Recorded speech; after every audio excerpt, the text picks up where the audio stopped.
wonderful is our God, isn't He? Yes. And because He is wonderful, we ought to rejoice in Him. Let me first express my gratitude to each and every one of you. Last week I contacted Pastor Ken that I will not be available, but for this week, and I know there's no one excuse, but we believe that the excuse what happened, but I have guests and we had gone sightseeing, and I did not realize that my phone was already out of charge by the time that we are supposed to be having the Bible study. So, in essence, that's how we missed it. But I know you forgive me for that. I express my apology.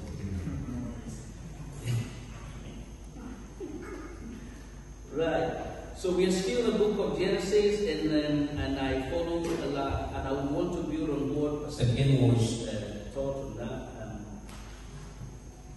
On Genesis 27, but I want to go to from 20. I want us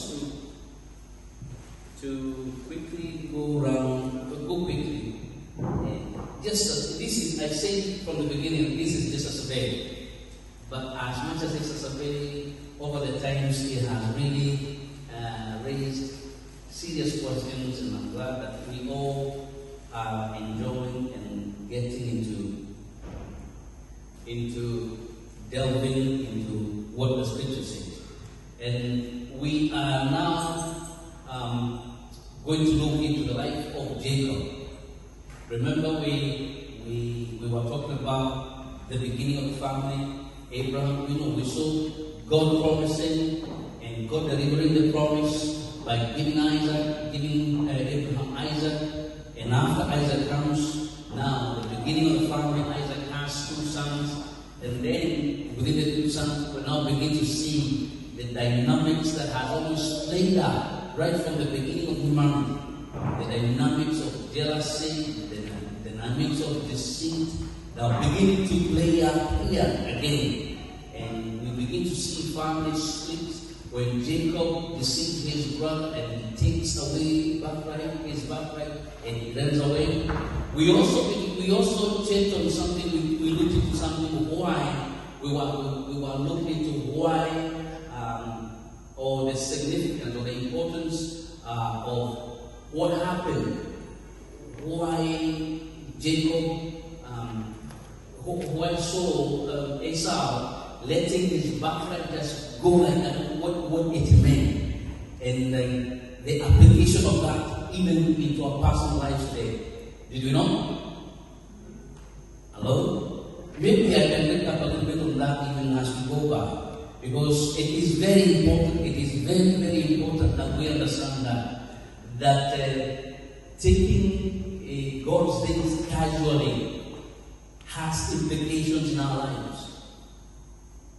When we don't understand that the things of God that are committed in our hands and we take them casually, it has some implications that we later on come to regret, and it can be disastrous. In this particular case, Esau, we see him taking his birthright, his firstbornship, his ability, or his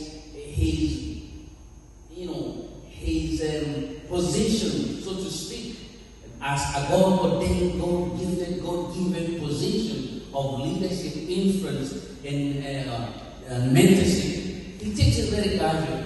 He does not take it seriously, and he plays around with it, and we discussed a lot about it. Some felt maybe this is something he was playing, he was helping his brother with for a long time, using it as a tool to extort him for some things he didn't wanted to. But anyhow, it was not something that you should dangle. It was not something that you should dangle and play with. But it was supposed to be taken as serious, as something serious, and understand that there is an implication that when you play around with it. So, and he felt understand it was a spiritual, it was a spiritual gift. And he took spiritual matters very casually, and he traded it for a bowl of soup. And as much as we really want to defend him, he would take away. Still, he played it. He offered it so cheap. He offered it so cheap. And off it went. Off it went. However, even though God had spoken and said that, had given the word of prophecy to Rebekah when she was pregnant, and when they was Esau and Jacob were still fighting, when they were still in the womb, still, even though God had given Rebekah a word of prophecy that the younger, the older, shall suffer